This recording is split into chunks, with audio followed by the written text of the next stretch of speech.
Hello, this is Dr. Brian Weiss, and I'm continuing our sessions on questions and answers using this YouTube channel. So I appreciate all the questions you have sent in.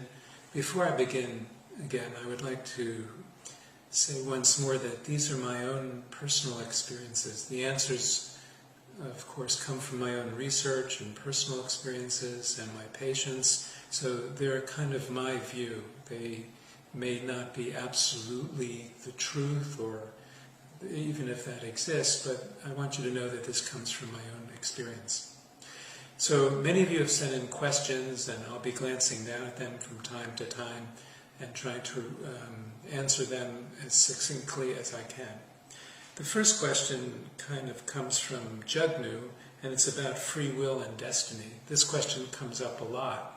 Can these coexist? And in my work I find yes, that destiny really puts you into situations, and free will tends to be those decisions or reactions that you make to those situations. For example, destiny may dictate that you meet a particular person at a certain time, perhaps in a certain place, but your free will then determines how you react.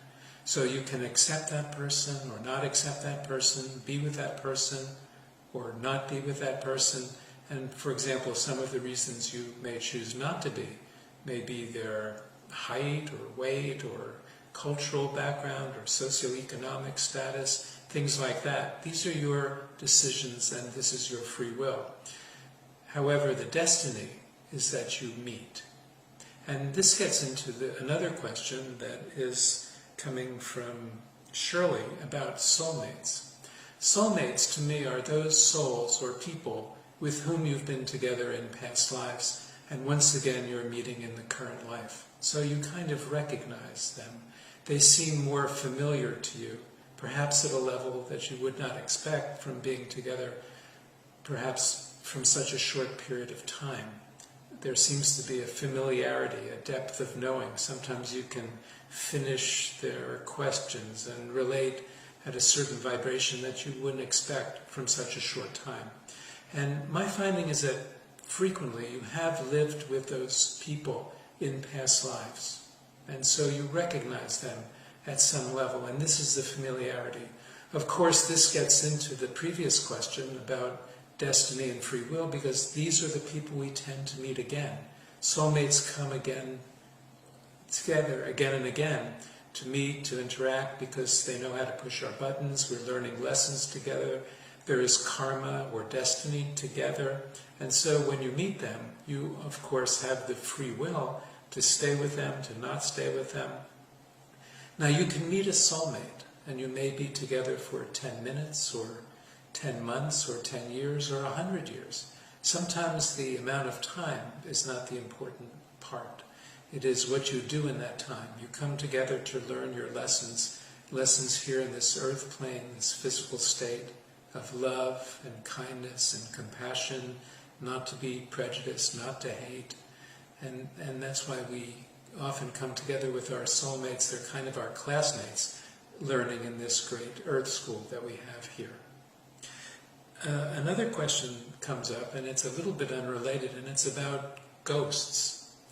Many people have seen movies and read in books about ghosts, and so there's a very widely varying conception of what ghosts are.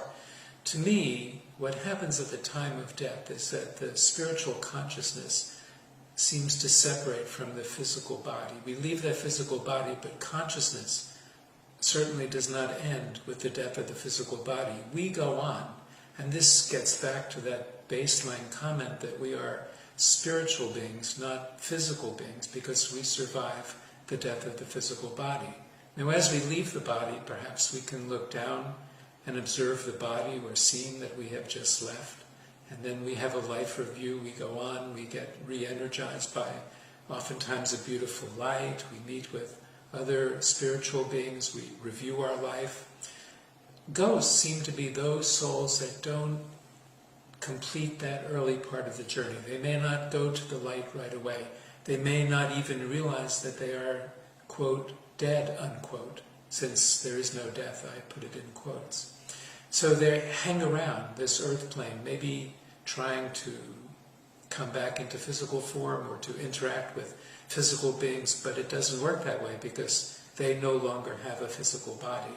So ghosts are merely those souls who have not yet moved on, and they may be earthbound for a while. They're not dangerous. We're all spiritual beings. We're all souls, and ghosts may just be those souls that have not moved on yet. Now, this is coming, once again, from my own experience, my work, my research with patients and others, and my own meditations over many years. And it's much more complex than what I can describe in this short period of time. And so this is just the beginning of the answer for that. Yogi Andley asks an interesting and related question. It's, can a soul exist on the other side and in physical form at the same time? And in my experience, the answer would be yes, because the soul is just the smallest part of us. It is as if a pinky finger were dipped into the body and then withdrawn out at the time of physical death. But the greatest part of us, the greater part, is not just in the physical body, but it's on both sides. There really is no distinction. It gets, once again, more complex, but the answer is yes. Souls exist in all dimensions at all times and beyond time. And so a soul can exist in the physical body and yet be existing on the other side and in other dimensions at the very same time. And this gets into a related question of, what if a soul reincarnates? Are they not going to meet you on the other side? And the answer then is the same. They can meet you on the other side and still be in the body at the same time. This takes us to the end of those questions for today, and I want to thank you once again for sending them in. Please continue to send in questions, and every so often, thank you very much.